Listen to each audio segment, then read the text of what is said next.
this week's story time. Surviving a nursing strike successfully. So I felt really out of control for a while, as I mentioned. I felt like very like all dressed up, nowhere to go, because I was like full of milk and the baby didn't want anything. And I consulted with lactation specialists. These people exist, and they were invaluable. So like there's so much that I learned that I had no idea about.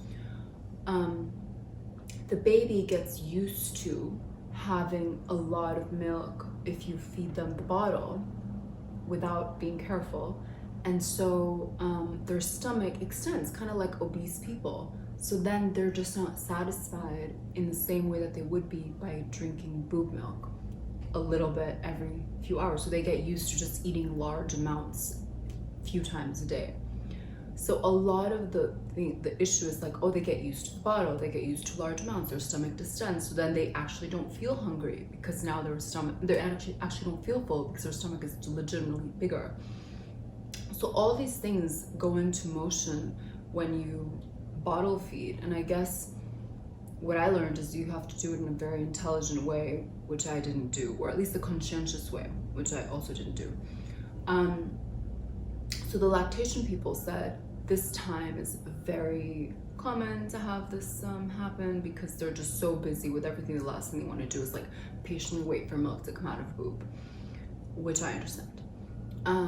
So the things that worked for me, I think, because who the fuck knows, was wearing the baby a lot. So I wore him all the time in a little baby carrier. I mean, I do often anyways, now that he likes it, but I did it a lot more.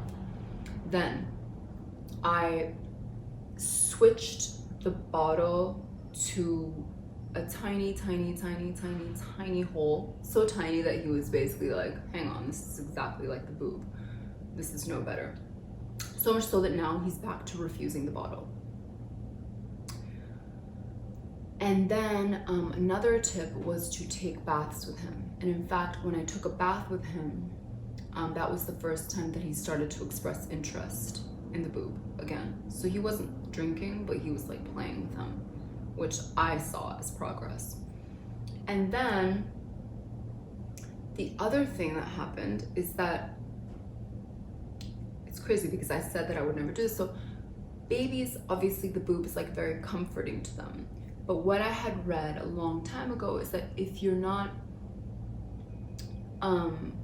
you have to be aware that it's all the purposes of the boob. You know, it's comfort, it's food, it's maybe those two, comfort and food, consolation, I don't know. So I guess I didn't want the boob to have all these meanings for the baby. I didn't want it to be like a tool of manipulation. I don't know what I was thinking. I don't think that way anymore.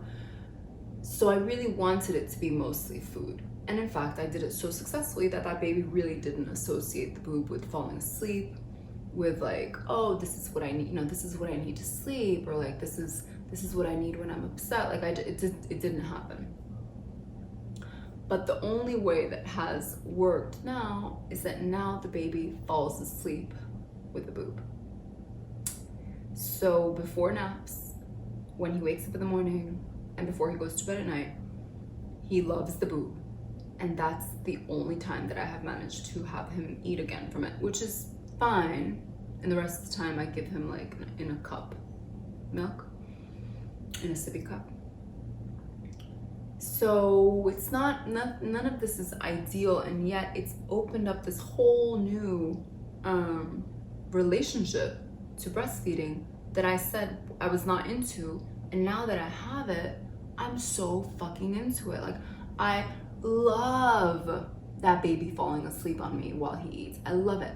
I love it. I love it. I love it. I love it. I love it. And sometimes they warn you, by the way, I think if you do this when the baby's very young, letting them fall asleep, then they depend on the boob to sleep. They're like, wait a minute, they wake up, they're like, wait a minute, why is the boob not in my mouth? And they scream and it's no good. But I didn't know this, and I'm seeing it from trial and error, or trial, is that it doesn't seem to affect his sleep because maybe he's used to sleeping without the boob, so he's fine for me to disconnect, put him in his crib and sleep. And when he wakes up without the boob, he goes back to sleep. Like, it doesn't seem to affect. I think if they're younger, it's an issue.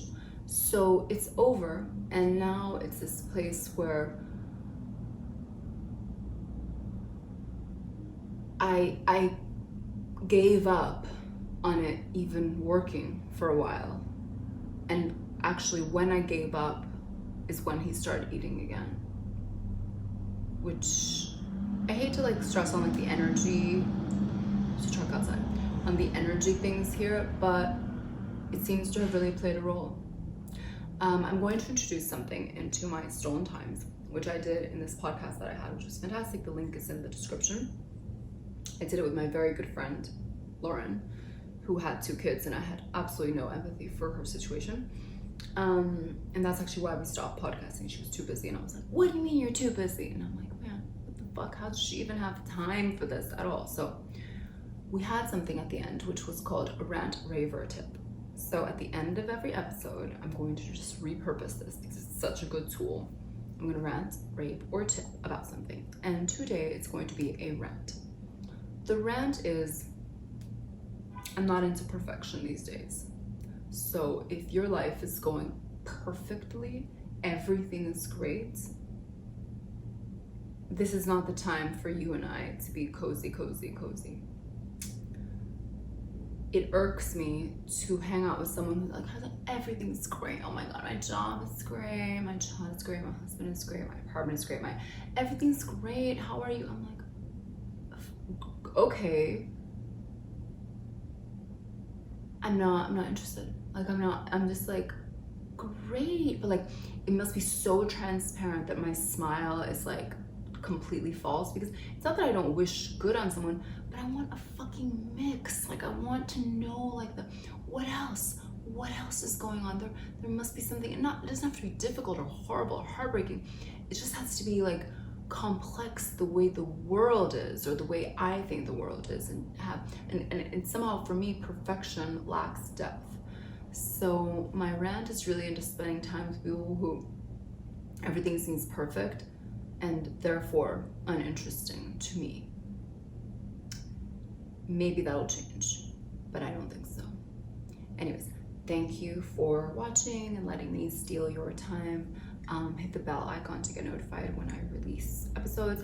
The next one I'm going to do, actually today, is a more in-depth look at these cloth diapers because they're going so fabulously.